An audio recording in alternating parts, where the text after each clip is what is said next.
자, 여러분 안녕하십니까, 이현상입니다. 네, 자 12월 23일 금요일 장 끝나고 자 영상을 좀 올려드립니다. 이 영상은 주식탕 통해서 보실 수 있고 또 유튜브 제 채널을 통해서도 보실 수 있겠습니다. 자, 오늘 내용은 오늘 국내 증시가 유독 혼자 정말 바보 같은 흐름으로 마무리가 되었단 말이죠. 국내 증시가 급락했던 이런 이유하고 다음 주 이제 배당락을 앞두고 있고 또 폐장을 앞두고 있습니다. 다음 주는 어떻게 될 것인지 자 전망을 좀 드리도록 하겠습니다. 꼭 알아두시면 좋을 것 같고요. 그 다음에 지금은 여러분들 뭐 얘기 많이 들어보셨을 거예요. 주식의 어떤 사계라는 게 있죠. 주식시장의 사계라고 보시면 되겠는데 뭐 금융장세, 실적장세, 그 다음에 뭐 역금융장세, 그리고 뭐 역실적장세, 뭐 얘기 여러분들 많이 들어보셨을 거예요. 지금은 이 주식의 사계절 중에 주식시장의 사계절 중에 어디에 위치해 있느냐? 지금 역실적 장세에 위치해 있다. 여기가 한창 진행 중입니다. 이걸 강조드리는 이유가 있습니다. 그죠? 아마 지금 주식 하시는 분들은 당장이라도 때려치고 싶은 심정 아니겠습니까? 하지만 최소한 오늘 방송을 쭉 한번 들어보시고 지금 어디쯤에 여러분들이 와 계시는지도 같이 한번 얘기 나눠보도록 하겠습니다. 그리고 최근 시장에서는 계속해서 말씀드리는 게 사실 미증시 분위기 좋지는 않고요. 또 중화권 증시나 중국은 빠른 리오프닝으로 가고 있습니다. 이번 중앙경제공작회의에서도 소비를 살리겠다, 내수 부양을 하겠다, 내수 소비를 살리겠다, 이건 확고하게 나오고 있는 얘기인데요. 또 관련한 종목군들도 그렇지만 특히 투자 주체별로 보면 최근에 이 연기금이 계속해서 쉬지 않고 사들이고 있는 시장 대비해서, 그죠? 시장은 좀 약하고 오늘 같은 경우에도 하락 종목이 2200개가 정도가 됐거든요. 그럼에도 계속 꿋꿋하게 사들이는 종목군들이 시장 대비해서 여전히 강하다는 건데, 솔직히 그들 종목이 그동안에 굉장히 저평가 매력이 있었던 종목입니다. 그래서 연기금이 쉬지 않고 사들이는 종목들도 같이 설명을 드리도록 하겠습니다. 우선 오늘 간단하게 시장은 어떻게 됐는지 한번 보시게 되면, 오늘 코스피는 지금 이렇게 해서 좀 밀렸습니다. 사실 전날까지 흐름이 좀 괜찮았는데 뭐 목요일 미증시가 흐름이 좋지 않았습니다. 특히 급락세로 마감이 되었는데 급락 폭의 뭐 절반은 좀 땡겼습니다. 뭐 보시게 되면 요게 다우지수입니다. 예. 간단하게 한번 보실까요? 다우지수인데 장중 하락폭이 2.4% 마이너스, 그러다 마이너스 1%로 끝났고요. S&P 500은 2.9, 3% 하락하다가 절반 정도 줄여서 1.4. 물론 이 모양도 사실 이렇게 꼬리가 달린다는 얘기는 장중에 투매도 있고 물량도 막 쏟아냈지만 저가 매력도 저가 매수도 있다는 얘기잖아요. 이거는 나스닥입니다. 나스닥도 뭐 거의 한 3.7%, 4% 떨어지다가 한 반 정도 땡겼습니다. 사실 이런 흐름이 좀 이어지고 있는데 오늘 우리 시장은 조금 굉장히 실망적이죠. 코스피는 1.8% 떨어졌고요. 그 다음에 코스닥은 무려 3.3%나 떨어졌으니까 야, 이거 정말 갑갑한 상황입니다.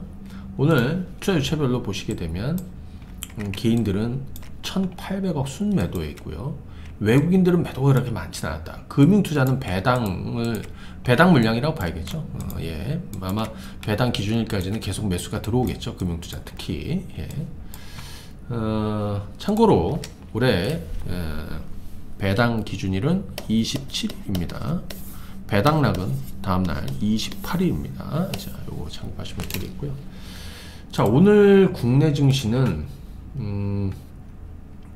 자, 요거 보시게 되면요, 거래소가 상승 종목이 98개밖에 안 되고 하락 종목은 796개나 됐습니다. 코스닥은 130개가 플러스고요, 1370개. 그래서 뭐 거의 2200개 가까운 종목이, 그죠? 2200개 가까운 종목이 오늘 하락세를 보였습니다. 정말 보기 드문 광경이었고요. 특히 개장 이후에 유독 좀 약했다. 자, 그런데 오늘은 그 주변 상황은 보시게 되면요. 이제 나스닥 선물은 보합 정도 됩니다. 그리고 일본 니케이 같은 경우 이번 주 그 BOJ 관련해서는 제가 주말 국고초에서 뻐꾸기 주식에서 뭐 자세히 한번 다뤄드릴 거고요. 주말이나 주말 국고초나 아니면 다음 주 월요일 야간 반상회 올해 마지막 야간 반상회가 되겠습니다. 그때 다뤄드리도록 할 텐데, 잠깐 한번 보시게 되면 오늘 일본 니케이 225도 지금 요런 흐름입니다. 요런 흐름. 그렇죠? 예. 자, 그런데 유독 오늘 우리 한국 시장은 두들겨 맞는 흐름으로 마감이 되었다. 자, 오늘 약간 이런 영향도 좀 컸었던 것 같아요. 자, 여기 뻐꾸기 주식에다가 아침에 좀 남겨드렸는데, 금투세 시행은 2년 유예되고 주식 양도세 현행대로 기존은 대주주 기준 10억. 그러니까 최근 들어서 뭐 말들이 많았습니다. 뭐 대주주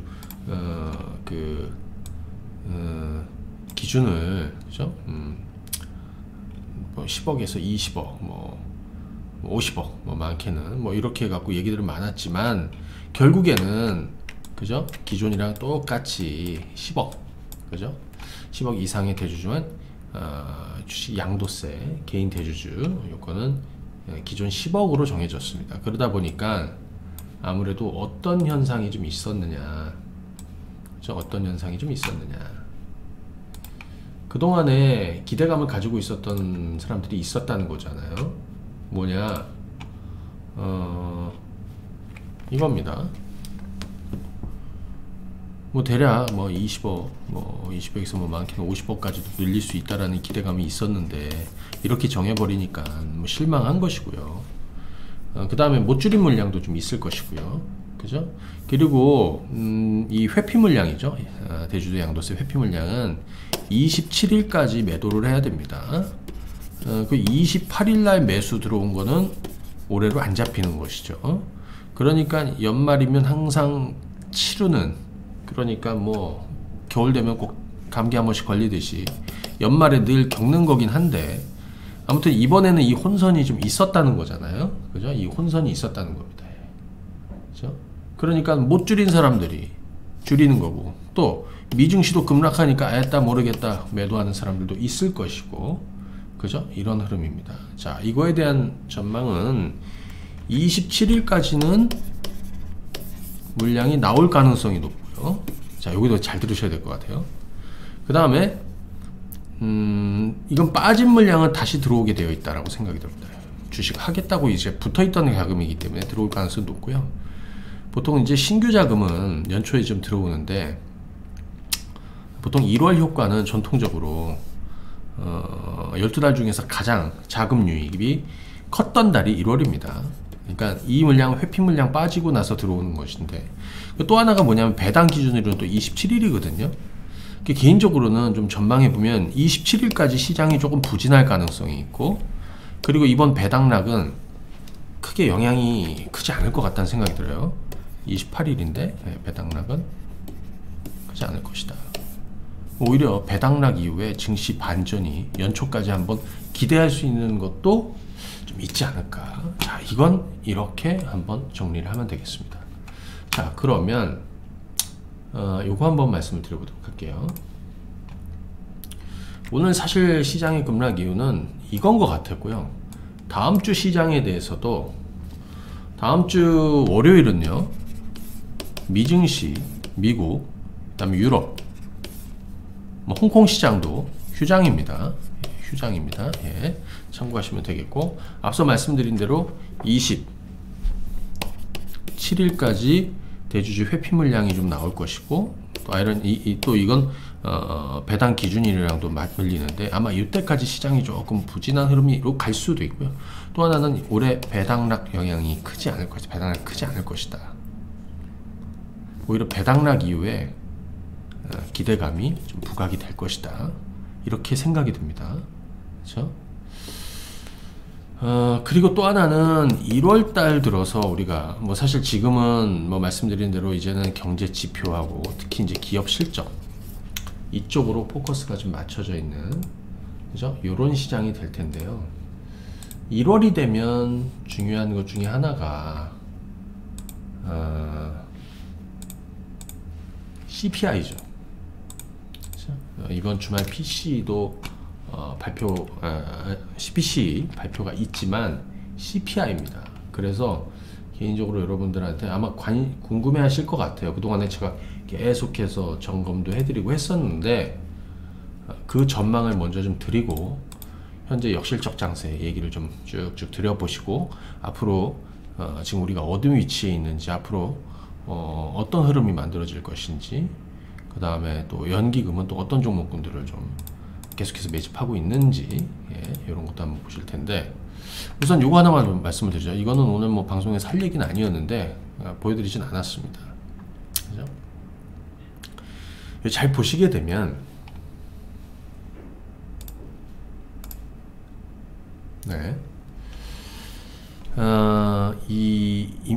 저기 CPI에서 가장 크게 영향을 주고 있는 그죠? 가장 크게 영향을 주고 있는 게 주거비입니다. 근데 이 주거 인플레이션은 아주 빠르게 그죠?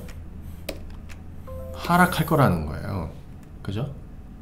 그런데 이거 잘 봐주세요. 이거 처음 보시는 걸 건데 클리브랜드 연준하고 노동통계국이 임대료 관련 새로운 지수를 고안해냈습니다. 이걸 보면서 우리가 미래 선행지표를 가지고 주거비가 얼마나 빠질 것인지 이런 거를 좀 볼 수 있다. 그죠? 자, 이번 클리브랜드 연준하고 노동통계국 임대료 관련 새로운 지수를 보면은 해당 지수에 주거 인플레이션이 굉장히 빠른 속도로 그죠? 하락을 하고 있다라는 내용이고요. 그죠? 요거는 CPI 데이터의 1년을 선행한다. 자, 그러면 그건 어떤 거냐? 이겁니다. 그죠? 예. 미국 주거비의 두 가지 지표, 척도 이렇게 볼 수 있겠는데 클리브랜드 연준이 1년 선행 지표를 개발을 했다. 그죠? 이거는 뭐냐면 새로운 신규 세입자를 기반으로 해서 그죠? 지금 냉각되고 있는 정말 더 차가운 주택 시장에 그죠? 주택 시장이 공식적으로는 인플레이션 데이터에 이제 더 차가운 주택 시장이 이 공식 인플레이션 데이터에 나타날 것이다 보여주게 될 거라는 거죠. 그러니까 이거는 선행한다는 거. 근데 이 두 가지 지표가 뭐냐 이겁니다. 그죠? 이거는 새로운 세입자가 반복적으로 렌트를 하는 지수고요. 이거는 모든 모든 세입자가 반복해서 렌트하는 지수입니다. 근데 이 파란색하고 이거 검정색 보시게 되면 파란색은 지금 완만한 상승을 보여주고 있지만 이 신규 세입자 임대 지수는 급격하게 떨어지고 있습니다. 이게 실제 상황이죠. 그런데 이 데이터를 지금 전부 다 반영하지 못하고 있는 거라는 거죠. 그래서 이번에 11월 CPI는 12월에 발표됐죠. 7.1까지 떨어졌습니다. 하지만 내년 1월에 발표될 12월 CPI는 우리가 앞자리가 바뀌지 않을까 싶습니다. 예. 자, 앞서 말씀드린 데 이런 영향도 같이 보시면 되겠다. 자, 그러면 주식시장의 국면 이거 한번 잘 봐두십시오. 굉장히 중요합니다. 여러분들 금융장세, 다음이 실적장세, 그 다음에 역금융장세, 그 다음에 실적장세, 역실적 장세죠. 지금 이제 역실적 장세에 있습니다. 다만 이론과 조금 다른 건 아직 금리가 정점을 찍고 꺼지진 않았지만 실적은 가파르게 빠지고 있고 주가 역시 빠지고 있는 중입니다. 그렇죠? 보통 역금융 장세에서 역실적 장세에 넘어올 때 주가가 가파르게 빠지고요. 하락은 이루어져도 조금 완만하게 빠지는 이런 흐름인데 여기 금리는 그죠? 아직 정점을 찍지 않아 최종 금리가 더 상향이 됐지 않습니까? 그러니까 내년 1분기 뭐 2월, 3월 그 다음에 이제 뭐 5월에 한 번 더 있을 가능성이 있죠. 하지만 내년 1분기 연절이면 금리는 정점을 찍게 될 것이다. 다만 이 금리가 언제 인하할 것이냐. 최근에 파월은 2023년에 금리 인하 계획은 없다라고 이렇게 못 박았는데 역실적 장세가 얼마나 길어질 거냐도 사실은 이제 불확실성이죠. 하지만 제가 보는 건 2023년 내년도 역실적 장세는 빠르게 해소될 가능성이 있다라고 봅니다. 그렇죠? 마무리될 가능성. 그러니까 2023년에 역실적 장세는 좀 빠르게. 자, 그러면 한번 보세요. 우리 금융장세, 유동성 장세 지나서 엄청난 성과를 냈었습니다. 그리고 여기에 기업 실적도 엄청나게 좋았습니다.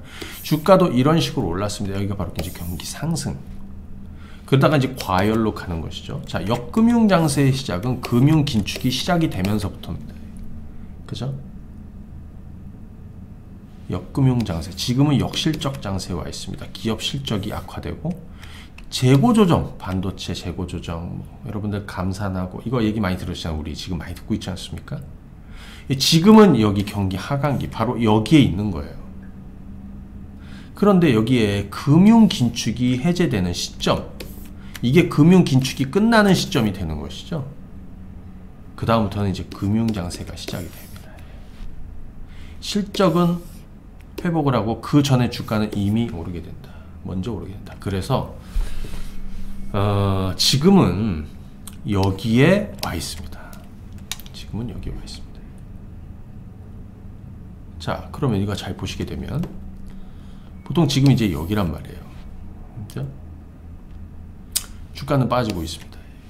그죠? 흘러내리고 있습니다.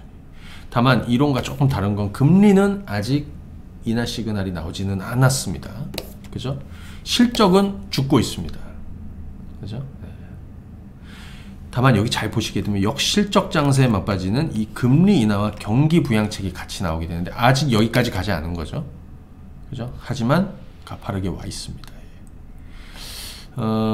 보통 여기에서는 경기 방어주, 뭐 자산주, 이거는 이제 뭐 이론인데요. 저는 여기가 아니라 우리는 지금 여기를 보고 가야 된다라고 생각이 돼요. 여기. 그렇죠? 이때는 금리는 떨어지기 시작을 합니다. 그죠? 금리는 가파르게 떨어. 금리 인하. 우리가 금리 인하 언제? 제가 이번 12월 점도표 가지고 설명을 많이 드렸었는데, 그죠? 2024년. 그죠? 금리 인하 전망. 그러니까 최종금리 대비해서 23년 없다고 치면 24년에 가서 100bp에서 최소한 200bp 정도 내려갈 것이다. 근데 주식시장은 미리 최소한 반년 이상을 반영하기 때문에 2023년 내년도 상반기 지나서부터는 금리 인하를 충분히 반영할 것이다 라는 거죠. 그죠?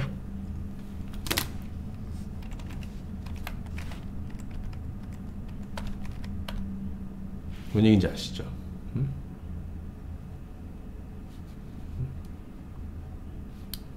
자, 그러면 그때 돼서는 성장주와 낙폭과대주도 여기가 매력이 생기는 겁니다. 물론 지금도 여기가 가장 매력이 있지만 돌리지는 못하고 있습니다. 오늘도 시장에서는 성장주나 기술주들 이쪽은 지금 빠져있는 상황입니다. 반면에 리오프닝 주식들, 중국 관련 소비 관련한 종목군들이라든지, 그죠? 또는 연기금이 계속해서 매집하는 종목군들. 그래서 앙드레 코스톨라니 여러분들 뭐 잘 아실 텐데, 앙드레 코스톨라니 달걀 모형 대표적으로 유명한데요. 이거를 역실적 장세랑 좀 며칠 해보면 지금 어디 구간이에요? 여기라고 보여집니다. 그러니까 이거는 상승으로 갔다가 고점 찍고 하락으로 내려오는 거고요. 그 저점의 막바지는 하락의 막바지. 현재 구간은 여기에 있다라고 보여집니다. 다들 떠나고 있고, 그죠? 여기 보면은 뭐 바보까지 투매를 한다고 그래요. 정말 다 던지는 겁니다. 하지만 이 소심파들은 매수하기 시작을 한다. 개인적으로 이 역실적 장세는 도망가야 되는 것이 아니라 여러분들을 가장 싸게 주식을 살 수 있는 구간이에요, 사실은. 그죠? 우리는 지금 여기에 와 있다라고 치는 거고요. 이게 진행 중이라고 봐야 됩니다. 자, 참고하시고 위치를 한번 따져보시기 바라겠습니다.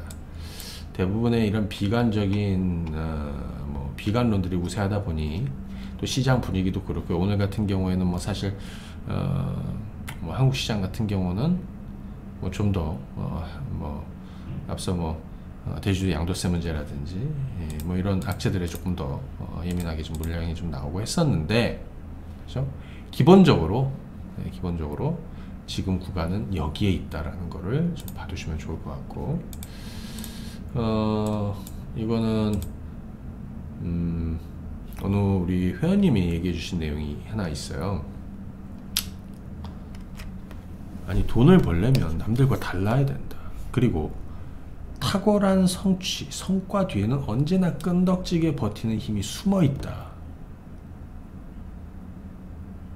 버티면 이긴다. 그리고 우리가 늘 얘기했던 늘 역삼각형의 이 가장 극단적인 정점과 가장 저가 매력이 큰 바로 이 지점은 늘 소수의 영역이다라는 거. 이거를 알고 가시면 좋을 것 같습니다. 자, 그러면 종목들도 한번 보도록 할 텐데요. 예를 들어서 수급 박스로 한번 좀 보도록 하겠습니다. 오늘도 시장 대비해서 강했던 종목군들은 거의 대부분 연기금이 계속해서 매집을 하고 있고 새롭게 사들이고 있고 또 지속해서 사들이고 있고 뭐 그런 종목이라고 생각이 들어요. 자, 연기금이 꾸준하게 사들이는 종목군들 보시게 되면, 자, 지난주도 한번 말씀드렸지만 한국전력 뭐 전기료 인상이 있고, 그 다음에 원전 이용률도 올라가면 뭐 당연히 올라간다고 그랬죠. 여기 삼성전자, 호텔신라, LG생활건강, 롯데케미칼, 그 다음에 아모레시네티고요, 가스공사, 페노션, 여기 덴티움, 제주항공, 이런 종목군들, 그리고 뭐 코스모화학도 계속해서 사들이고 있고요. 이런 종목들입니다. 자, 우선 이것과 더불어서 우리 수급박스에 연기금이 연속해서 매집하는 종목군들을 한번 체크해 보도록 하겠습니다. 예. 우선 리오프닝 라인에서 그죠? 우리 항공주들을 먼저 볼 필요가 있습니다. 항공주. 네. 여기서 보시면은 지금 진에어도 14일 연속이고요. 아시아나항공도 13일 연속입니다. 여기에 제주항공도, 자, 차트를 한번 보시죠.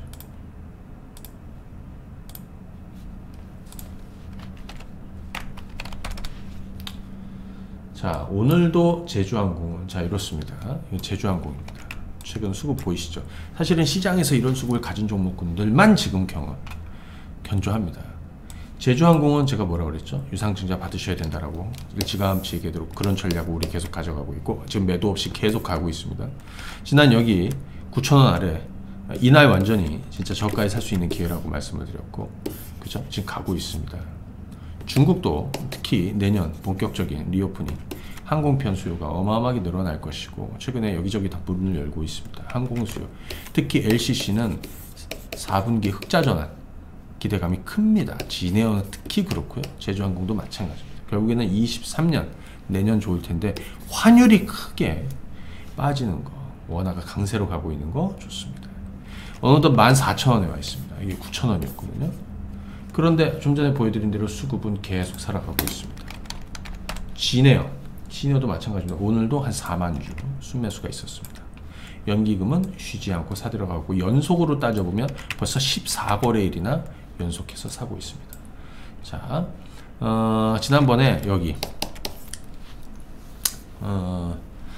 연구체 상환, 채무 상환하면서 악재가 있었지만 그게 오히려 저가 매수를 해야 되는 이유라고 제가 방송에서 국고초통에서 곧바로 얘기해 드렸고요. 이때 12,500원이었고 지금 하여튼 뭐 16,000원대 이렇게 와 있는데 더 갈 거로 보입니다. 기술주들이나 다른 대안주들이 강하지 않은 상황에서는 리오프닝, 중국 관련주들, 여기에 연기금이 계속 사들이는 종목군들이 시장의 대안이 될 것이다. 아시아나항공도 한번 보겠습니다. 이건 FSC죠. 풀서비스를 하고 있는 아시아나항공. 아시아나항공도 지금 13거래일이나 쉬지 않고 사들이고 있습니다. 그죠? 잘 보시게 되면 지금 보십시오. 계속해서 사들이고 있습니다. 자, 여기에 오늘 자 이런 것도 한번 보겠습니다. 한국전력. 제가 지난주에 한국전력은 바닥을 치고 좀 올라가는 것이다 라고 말씀을 드렸는데, 이거는 전기료, 지금 전기가스비 다 올린다라고 하죠. 참 문제입니다. 예. 자, 그런데 이것과 더불어서 원전 이용률이 올라가면 한국전력은 당연히 주가가 올라가요. 그래서 그 흐름이에요. 한국가스공사 마찬가지로 지난주에 말씀드리고 일주일 동안 뭐 역시 좋은 흐름을 가고 있습니다. 좋은 흐름을 가고 있다. 자, 그 다음에 이거 한번 보시죠. 좀 전에 페노션이 있었습니다. 페노션입니다. 페노션도 지금 꾸준하게 연기금이 사들이고 있습니다. 자, 보시게 되면 오늘은 30만 주 이상을 또 사들였어요. 그래서 이런 종목군들이 지금 시장에 좀 대안주로 가고 있다. 여러분들 여행주 있죠. 롯데 관광개발, 롯데 관광개발도 잘 보시게 되면, 자, 이렇게 오늘도 뭐 기관 투자자들 연기금 뭐 계속해서 매수가 있습니다. 우리 이거 한번 보시게 되면 수급 박스에서 연기금 매집 종목을 쭉 보시게 되면요, 여기 롯데 관광개발이 눈에 띄고요. 하나투어도 있습니다. 하나투어는 16일 동안 하루도 빠지지 않고 사들였다는 거예요. 하나투어의 차트를 보시면은 최근 들어서 이렇게, 이거는 블럭인데 계속해서 자금은 좀 들어왔다라는 거고요. 그래서 16거래일 연속해서 사고 있는 하나투어와 지금 화면에 보시는 롯데 관광개발도, 여행주는 사실 뭐 바닥치고 굉장히 좀 부진했지 않습니까? 지난번에 11월 초에 하나투어 변곡점이 여기다. 계속 가고 있습니다. 계속해서 매수 자금이 들어오고 있습니다. 그죠? 계속해서 매수 자금이 들어오고 있습니다. 자, 또 참고하시면 되겠고요. 그 다음에 요거 한번 보시죠. 지금 10일 연속해서 사들이고 있는 호텔신라. 네, 호텔신라 한번 보시죠. 네. 자, 지난번에 제가 그런 얘기 드렸습니다. 이 악재, 그러니까 면세점 쪽의 실적이 굉장히 안 좋아져서 사실은 이때는 뭐 공매도도 있었고요. 그 다음에 시장에서 굉장히 좀 부담스러운 내용들이 지금 나왔습니다. 그래서 주가가 갑자기 급락했는데 제가 이 네모박스 드리면서 아니다, 이거는 거꾸로 생각해, 역으로 생각해야 된다, 이게 기회다라고 그랬죠. 어차피 시간 지나면 이렇게 흘러가게 될 것인데, 그때가 가격대가 6만원 초반이고 6만원 중반이었습니다. 지금은 8만원 정도 올라와 있는데, 그죠? 지금 잘 보시게 되면 호텔신라의 수급이 이렇습니다. 자, 이거는 뻔한 종목이라는 것이죠. 그죠? 이렇게 가고 있습니다. 여러분들 하이브 한번 보실래요? 하이브도 최근 들어서 계속 올라갈 거라고 말씀을 드렸는데 가고 있습니다. 지금 대부분 시장에서는 기술주하고 성장주들이 부진합니다. 하지만 가격 메리트는 상당하게 있죠. 이쪽은 지금 저울로 치면 여기에 있고요. 다른 한쪽은 리오프닝, 그다음에 중국 소비나 관련한 종목군들, 그 다음에 여기 또 연기금이 계속해서 사들이는 종목, 그죠? 수급 쪽에서는 연기금이, 모멘텀은 이쪽입니다. 이쪽이 살아나려면 이쪽이 좀 죽든 이쪽이 모멘텀이 좀 생겨야겠죠. 그죠? 이래야 변합니다. 근데 지금은 이쪽입니다. 그죠? 자, 정리하면 2023년 시장에 대한 전망을 따로 해드리도록 하겠지만, 일단 다음 주는 27일 이 대주주 요건을 회피하는 회피성 물량들이 27일까지 나올 가능성이 높고, 이것이 이제 배당 기준일이에요. 금융투자는 계속 매수가 들어오겠지만 배당락을 기점으로 해서 오히려 시장이 반전할 가능성, 이때가 저점일 가능성이 있고, 연초 시장에 대한 기대감은 여전히 좀 유효하다라고 볼 수 있겠습니다. 개인적으로 저는 수급 쪽에서는 연기금이 꾸준하게 사들이는 종목군들이 시장에 지금 대안이 될 것이고, 시장 대비해서 강할 거라고 생각이 듭니다. 한편 반대로 얘기해서 기술주나 지금 성장주나, 오늘도 뭐 코스닥 시장 많이 빠졌지만 이쪽은 지금 가격 메리트는 상당하지만 주가가 아직 모멘텀이 만들어지지 않고 있습니다. 시장도 마찬가지죠. 지금 없어요. 하지만 이 극단의 상황에서 가장 큰 호재는 아마도 가격 메리트 될 것 같습니다. 많이 떨어진 것만큼 좋은 재료는 없다. 이것이 다음 주에 우리가 전략 후강을 좀 기대하는 이유가 될 것이다. 이렇게 정리해 드리도록 하겠습니다. 남들과 똑같아서는 돈을 벌 수 없다. 그죠? 어차피 이 시장은 소수들이 이게 되어 있습니다. 지금 극단적인 상황에 이런 비관론이 우세하고 사실 시장 분위기가 좋지 않아서 지금 보시게 되면 코스피에 여러분들 이 거래량 한번 보십시오. 지금 거의 밑바닥입니다. 그죠? 하루 거래량이 지금 3억 주 정도밖에 안 됩니다. 10억 주, 20억 주 막 이렇게 갔던 시점, 20억 주 이상 갔던 시점도 있었는데 3억 주밖에 안 됩니다. 극단의 상황이 계속 이루어지고 있는데 여러분들 여기서 힘내시고, 그죠? 큰 그림으로 가셔야 됩니다. 지금은 아까 말씀드려도 역실적 장세에 한참 진행 중이라는 거를 여러분들 보고 가셔야 됩니다. 자, 오늘은 여기까지 하겠습니다. 감사합니다. 네.